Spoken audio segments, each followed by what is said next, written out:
Hello, everyone. Welcome to another podcast episode. Today, I am here with Dr. Meena Julapalli, a board-certified pediatric dermatologist and also founder of the Bluebird Dermatology in Houston, Texas, and also a children's book author. Very nice to meet you today. Nice to meet you. Thank you for having me on your podcast. Yeah, of course. So what kind of first inspired you to get into the medical field and become a pediatrician?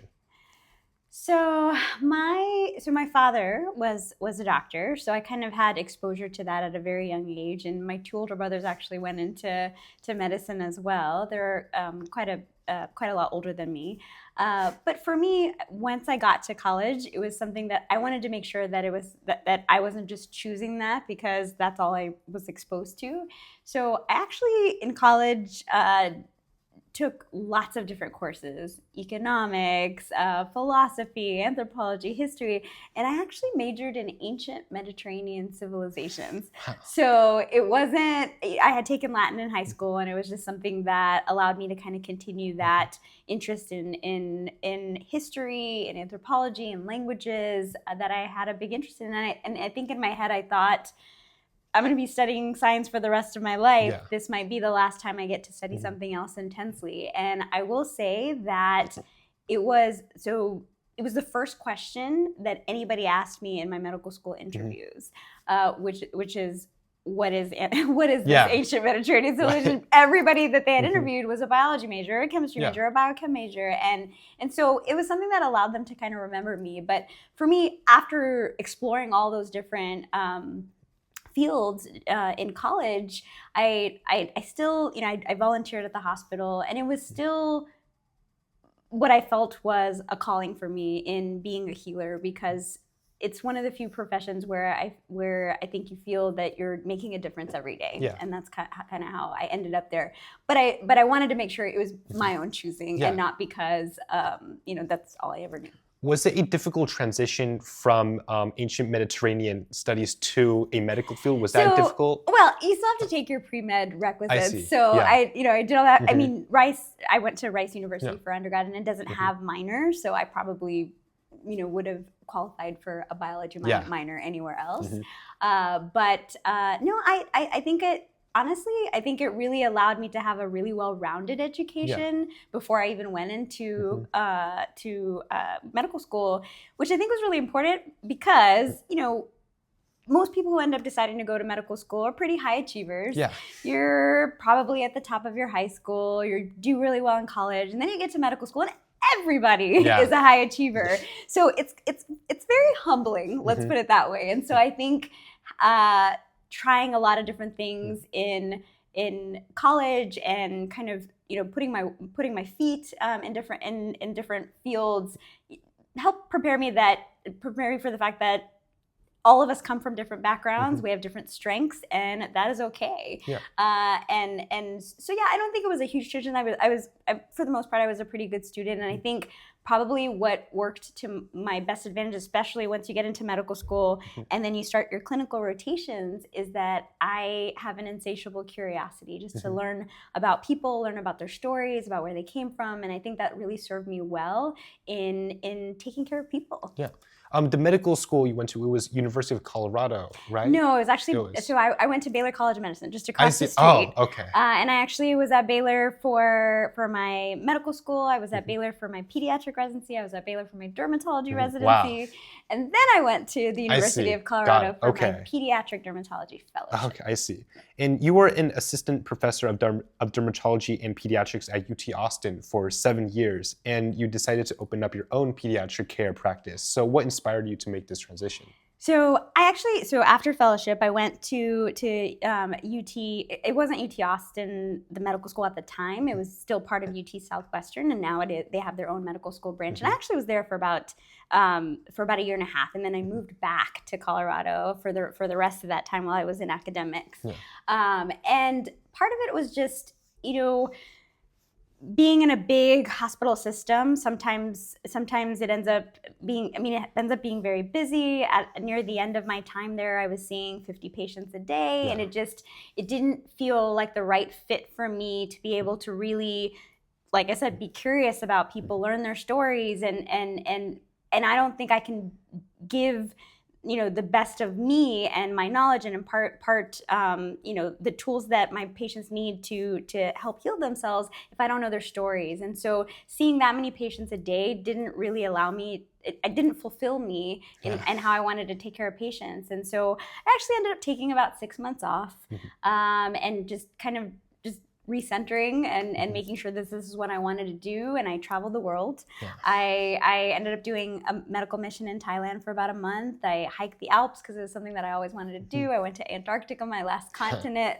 And then I realized that if I want to practice medicine in the best way that I know how and give myself in the best way, in the way that I live, love, and serve in the world for my patients, then I would have to open up my own practice. And for that reason, I ended up moving back. So Houston's my hometown. So I ended up moving back home to Texas, which was nice because my 2 older brothers were in practice already in Houston with their own private practice. And so I wasn't starting from scratch. I had a lot of guidance, and we all actually have our practices in the same office space. Yeah. So. I was also going to ask you that you volunteered in various countries, including Tanzania, Thailand, Nicaragua. Yeah. And so how have these international experiences impacted your practice and patient interactions back home here at Houston? So, when you go to different places, there's different resources that they have. And so it really teaches you to be creative in the way that you take care of patients, to be able to figure out ways to access the care that they need.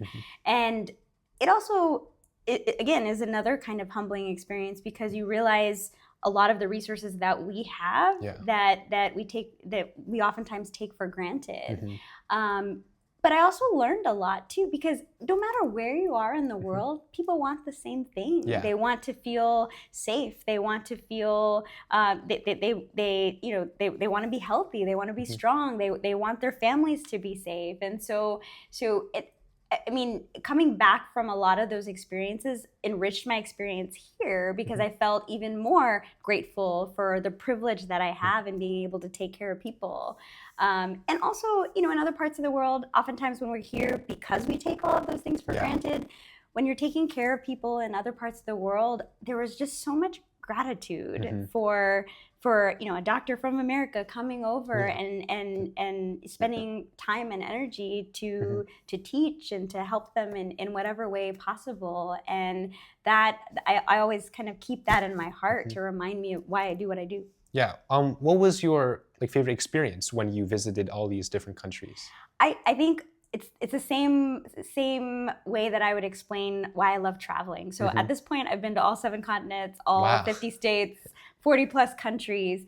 And I travel for the stories, the stories of, stories of triumph, of sorrow, of where people came from. So when I go to different places, I don't just like to kind of check things off of just, I got to do this, I got to do this. I don't have FOMO in that way. I want to see how people live in different parts of the world that's different from my own experience, because again, it enriches my life and my worldview and when you can't have, how can you build understanding of people who don't look like you, who don't think like you, who don't act like you, if you don't have that curiosity? Have you ever decided to start a vlog or I'm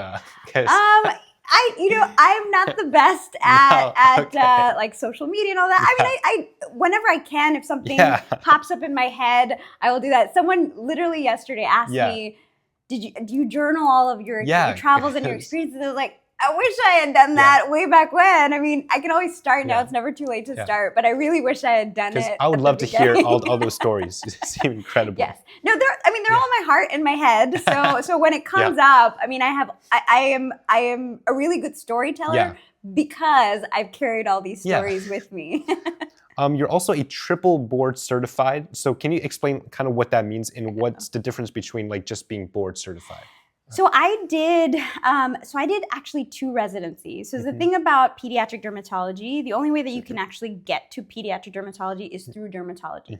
But I will say pediatric dermatology started out as a field of pediatricians interested in skin conditions. And so my love of pediatric dermatology really came from my experience through pediatrics. And actually most of my mentors at least at the time that I did it, had started in pediatrics first. So I did 2 residencies. I see. So after you complete a residency, you usually you take a board certification test to get board certified.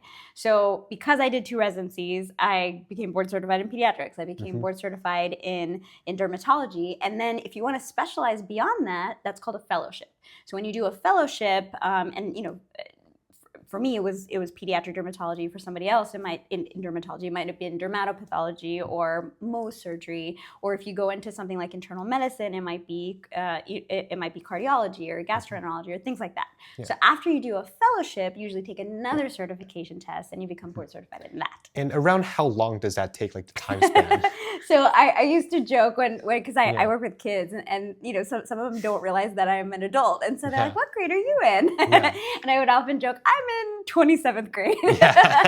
So I think I did the math at some point. So after high school, at least in America, after high school, typically 4 years of college, where you get your bachelor's degree, and then 4 years of medical school, where you get your MD degree, and then probably the shortest duration of a residency is 3 years. So that's another 3 years. Yeah.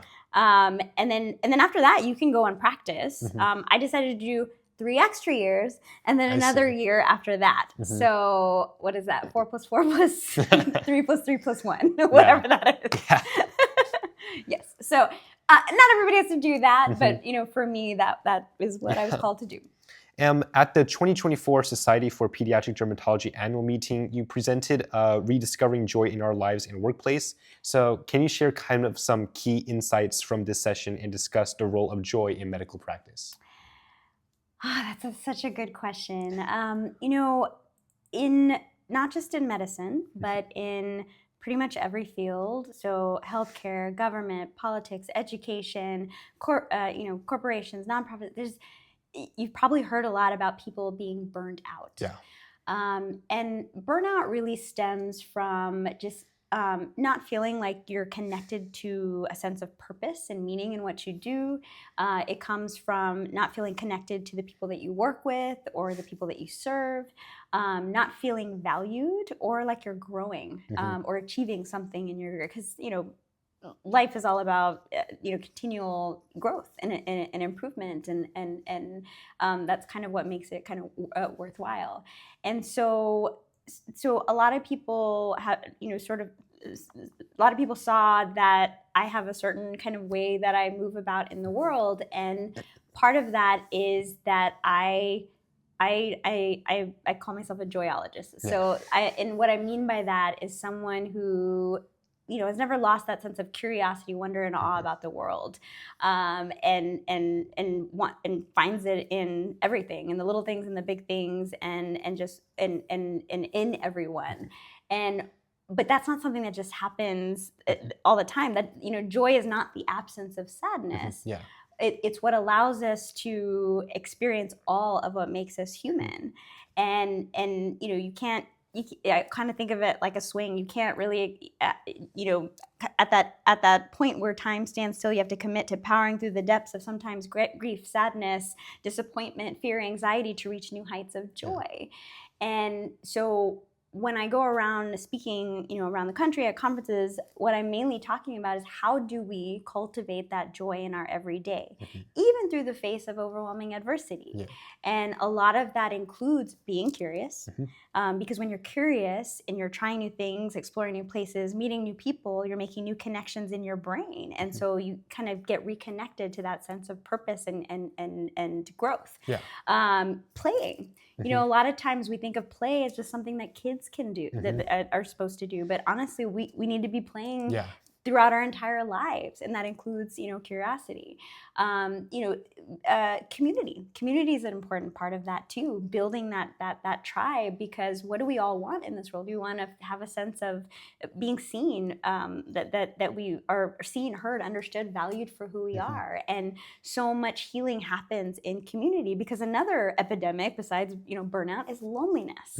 And so all of these actually affect us physically, mentally, emotionally, socially, spiritually. And so if we make it a practice to wake up every day with gratitude, so gratitude is another thing that helps cultivate joy. And so these are things that, I don't necessarily have to think about. They're things that I practice throughout the day, so that when things happen that are challenging, that are hard, that make me sad or afraid or anxious or depressed, or things happen in the world all the time that are happening even now, that when I actively practice cultivating joy, it allows me to, that's my baseline. Yeah. So it allows me to be more resilient, to kind of come back to that foundation. What are some strategies you use to kind of bring joy into your life and kind of regulate your emotions?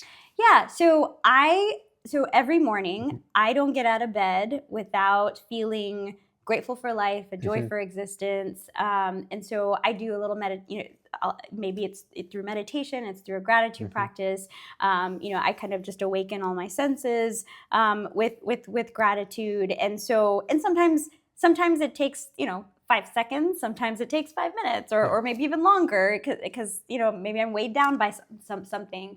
But I make it a point to start each day with gratitude, because every day is new. So you're starting over, and you have the ability to start the day in a good light.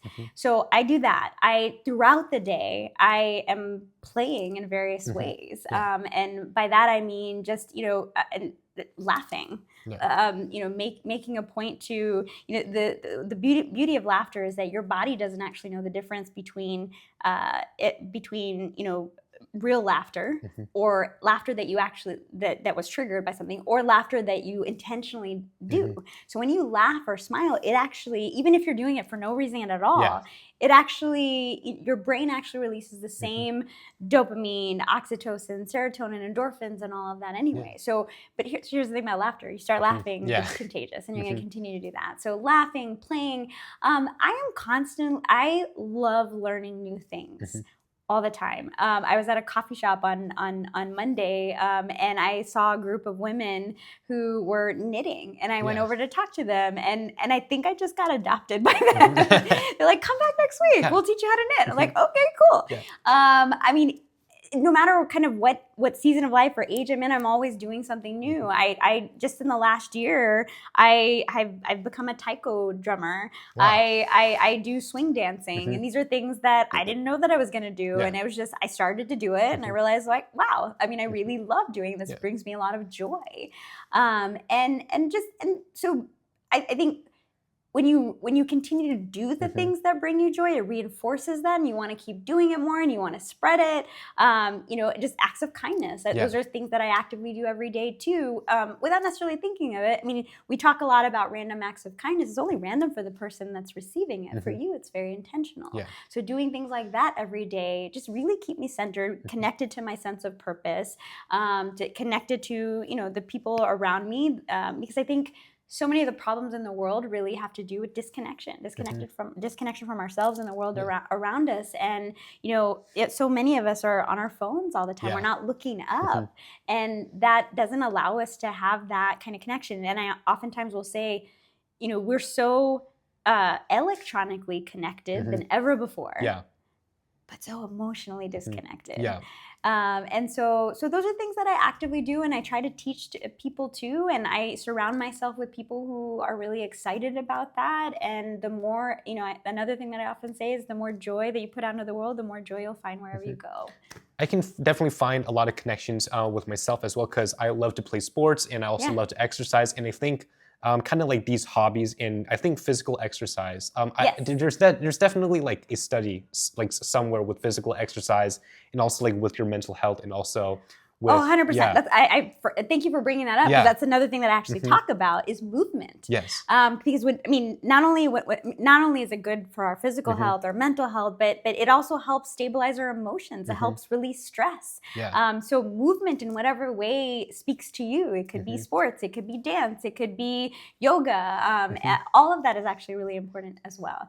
One of the things that I say to my patients, because I'm a dermatologist, so I take care of kids' skin, but I oftentimes will tell them, in order to take take care of what's on the outside, it's really important to take care of what's on the inside. How you think, how you feel, what you put in your belly, how you move your body. Because if you take care of what's on the inside, then it's easier to take care of what's on the outside and the energy that you put out into the world. Yeah. Speaking of yoga, because how is, like, you're also a meditator, you do yoga, but you're also a Reiki master.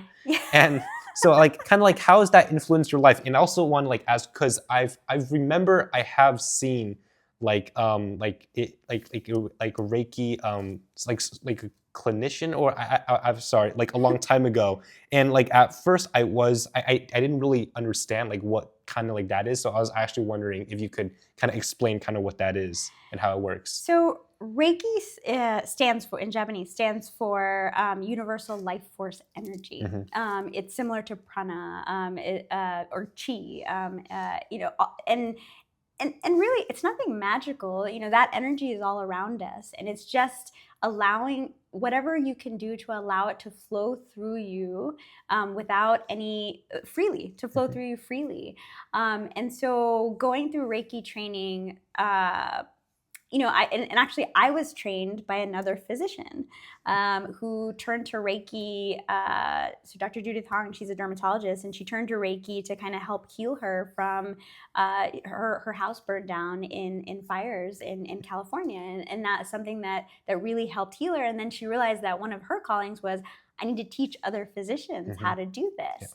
Yeah. And I think, you know, for me, for so long, I tried so many different forms of meditation, and nothing really clicked until it was put in the form of energy healing. Like, what does that mean? And how do you do that? And so I think that's what allowed me to kind of gravitate towards Reiki and, you know, meditation as a way to kind of balance out your energies.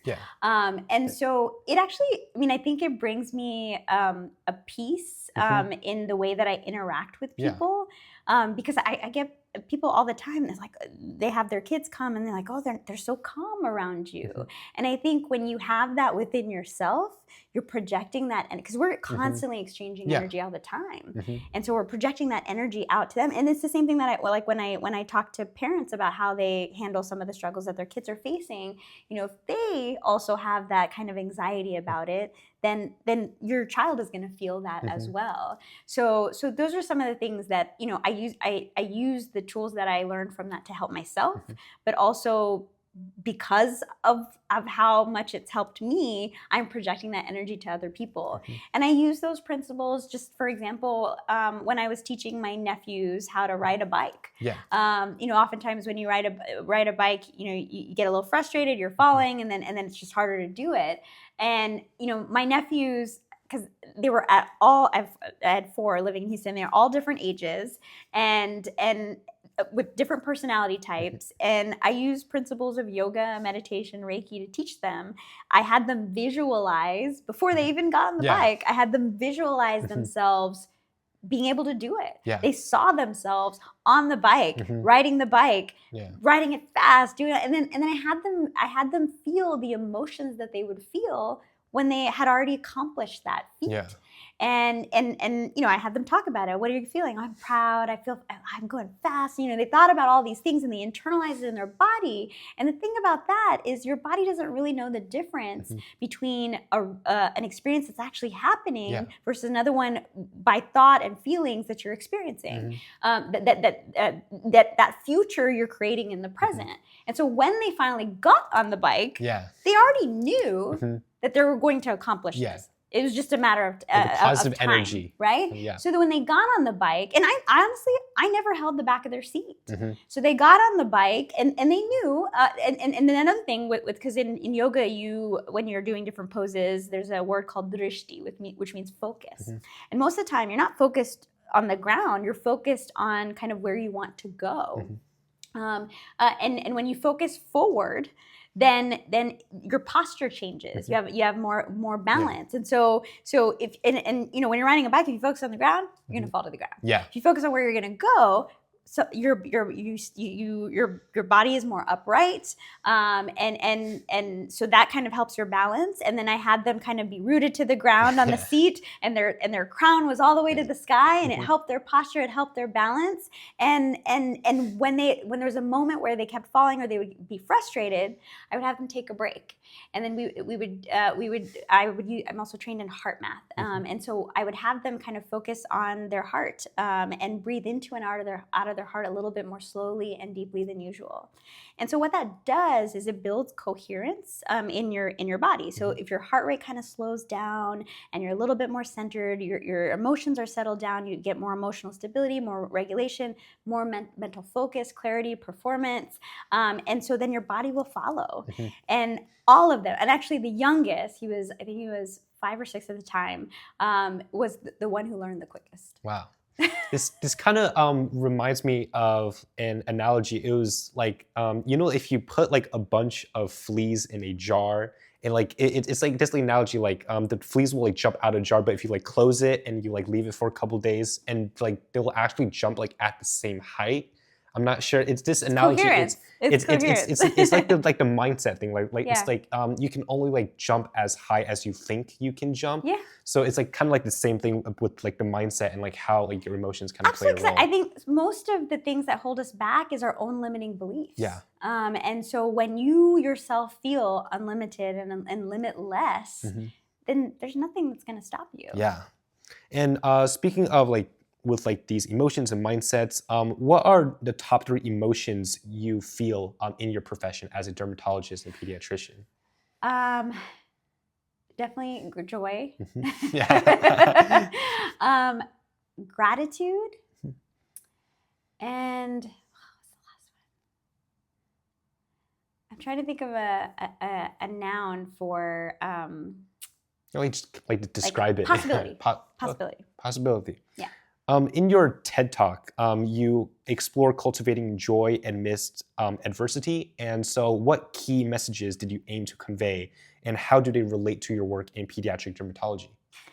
So in the TED Talk, I think a lot of times when people talk about joy, they kind of, there's something called toxic positivity where people it's just this notion of just being positive all the time. Everything happens for a reason, just move on. And that's just not reality. Stuff happens in life that just throws you for a loop that you don't expect. And, for me, I can't talk about joy without talking about a time that I thought I had lost it. So I shared, something that happened to my mom when she almost lost her life, and even to this day, she has a lot of deficits and struggles from a brain injury. But it was important for me to talk about that, and how I learned to get through it, and still do all the time, because that's more realistic. And what I want to impart, not just to adults, but also to kids, is that we all have those inherent superpowers to navigate life's challenges as they happen.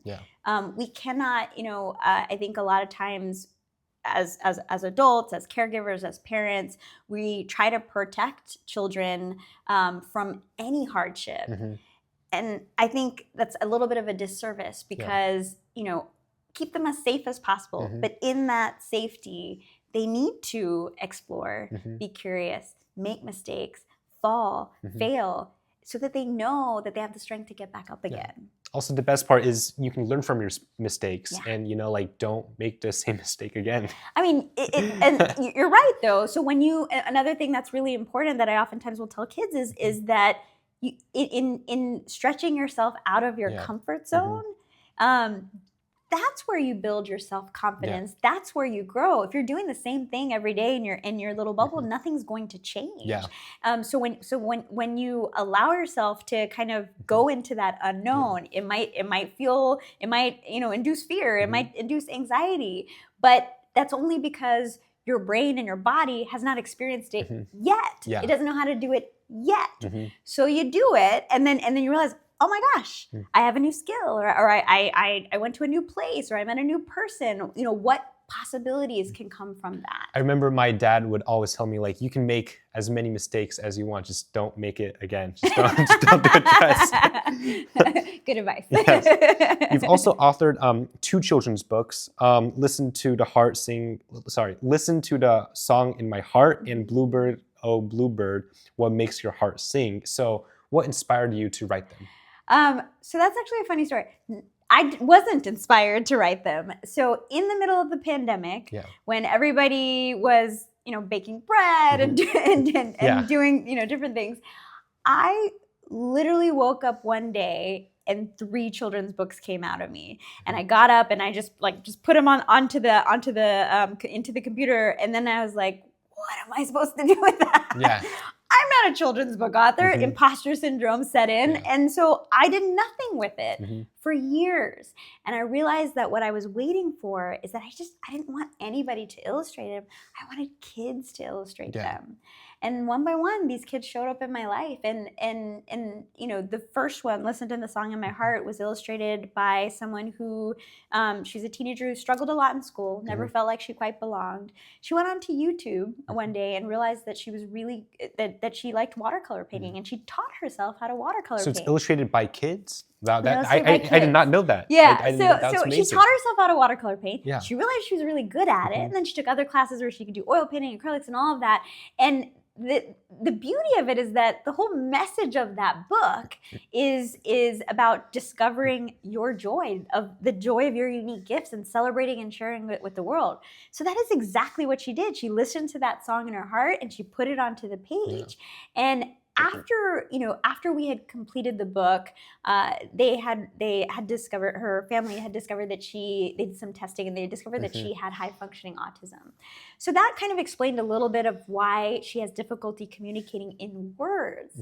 But she learned that her most joyful way of sharing what's in her heart is through her artistic expression. Through her drawing, And then the second one, Bluebird, Oh Bluebird, What Makes Your Heart Sing. So the first one's about your joy. The second one is about discovering the joys of the world around you. And that was illustrated by a patient of mine who, my very first conversation with her, again, she was 14 at the time. My very first conversation with her was about how so many of her classmates are struggling with depression and anxiety, and she wants to be a teacher one day, and she was taking child development classes, and she mentors younger students, and she volunteers at nursing homes to make sure that they don't feel alone. And so she's already very much in tune with the joys of the world around her. And it became these projects became a way, honestly, more than anything, more than my story, it became a beautiful way that I get to share these kids' gifts with the world. And I'll tell you, when I go to schools and do book readings, I wait till the end to tell them that a kid illustrated it. And that's my favorite part, because when I look out into the crowd every time, their eyes get wide with possibility. And that, to me, is why I keep doing it. Now I have 5 other ones in the works with other kids. It's amazing. So we're just going to keep going, because one of my favorite questions to ask kids, or anybody in general, is what brings you joy. And it's not something that a lot of people necessarily really think about, or they even get asked, especially by their doctor. But it has allowed me to, because usually when you ask that, people light up, and it's allowed me to really hear incredible stories behind what brings people joy. And I've just met, there's people with incredible talents all around us. We just have to be curious to find out. I think I was in the same situation as you. It was also like the middle of the pandemic, and I can remember I was in like the middle of math class, and because I was just so bored, and just like suddenly popped like, hey, like, what if I wrote a children's book? And also, it was also like partially inspired also by I have a 2-year-old little sister.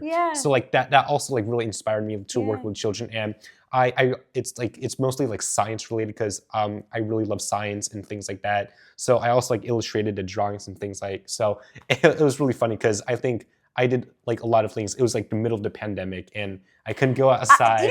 So the thing about being bored, bored is not a bad thing. It is it's in discomfort that we discover our strength, but it's in boredom that we discover our creativity. You find a lot of new hobbies, I think. So because when growing up, we didn't have iPads and all of these electronics, and so when we were bored, we just figured it out. Yeah. We went outside. We played with balls. My parents are actually moving, and so almost everything is out of their house. And we had some family members over, and there was nothing in the house. There was no game. Yeah. There were no games. So I watched these young kids take a piece of paper, crumple it up, and make a ball. Yeah. And then they just played, trying to keep it up. I forgot the name of it, but trying to keep it up in the air without falling. And how long can they do it? How many passes can they do? And they did that for like at least an hour, and just were having the time of their life with the paper ball. Thinking back, I've probably like developed the most hobbies like during that pandemic period. It was just because you have nothing else to do. It's just because which means everything that you're going to create, right? Yeah. Out of nothing comes everything. Yeah, which is pretty amazing. Yeah.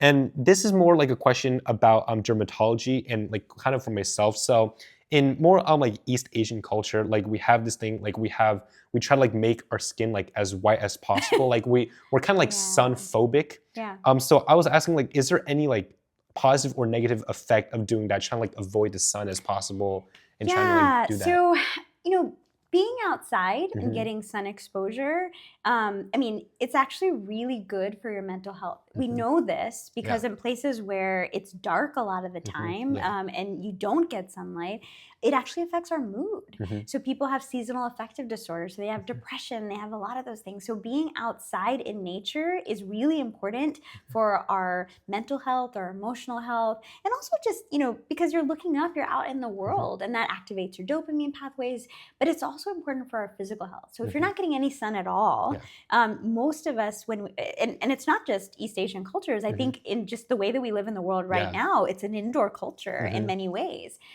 So that affects your vitamin D levels. And so it affects you mentally, emotionally, spiritually, and then when you're mostly indoors, you're not connecting with the world around you. So as a dermatologist, I'm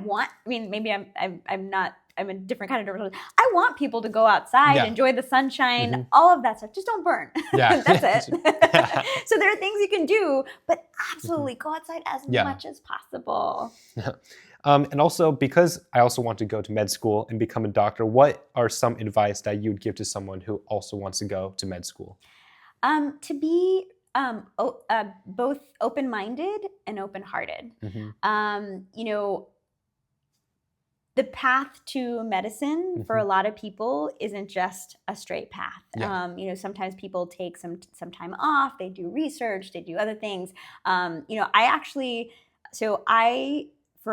I was in college, I had enough credits to graduate early in 3 years. So I actually applied for medical school a year early. To be completely honest, I probably wasn't ready for it. And I didn't get in. So I continued for another semester and I reapplied, and I was a much better candidate. I was much more confident. I was much more mature. And then also once I got into medical school and I was going through training, a lot of people want to give you a lot of advice. And I remember doing clinical rotations, and maybe it was surgery, or maybe it was obstetrics, gynecology, and a lot of people who had done it before, based on their own experience, would give you advice. This is a really hard one. They're going to be really mean to you. Do this, do that, whatever. And you can take it, and with a grain of salt, though, because that might not be your experience. So the way I approached it is that whether or not I decide to go into that field, it might be the last time I get to be a part of delivering a baby.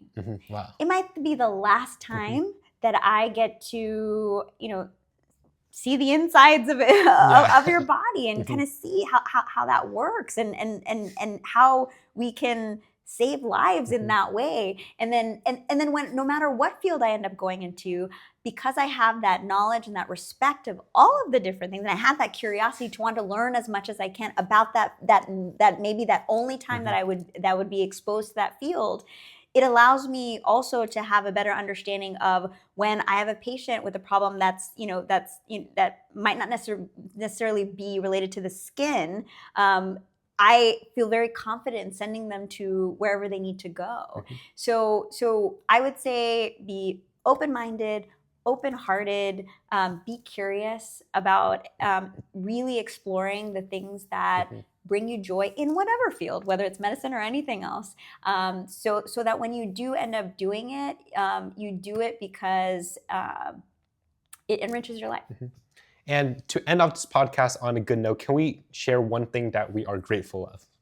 Oh, I honestly am really grateful that you reached out. I have been on, just in the last year, quite a lot of podcasts, but this one actually I was really excited about because Thank you. I appreciate that. Well, and I'll tell you why, because one of my big passions is really to kind of, make sure that people your age and actually even younger don't ever lose that this sense of curiosity, wonder, and awe that you have about the world and everyone and everything in it. So I applaud you for what you're doing. I'm so excited for what you're doing, and I'm excited for what your future holds. Thank you. And I would say for me, I'm grateful of children's books because, I'm a teenager and I don't really read children's books, but starting because I'm starting to read children's books to my little sister, and I'm flipping through those pages, and those books, it does bring joy. I think reading children's books to other children, that does bring me joy. So I think I'm really grateful for that. I love that. Thank you so much, and I'll see you next time.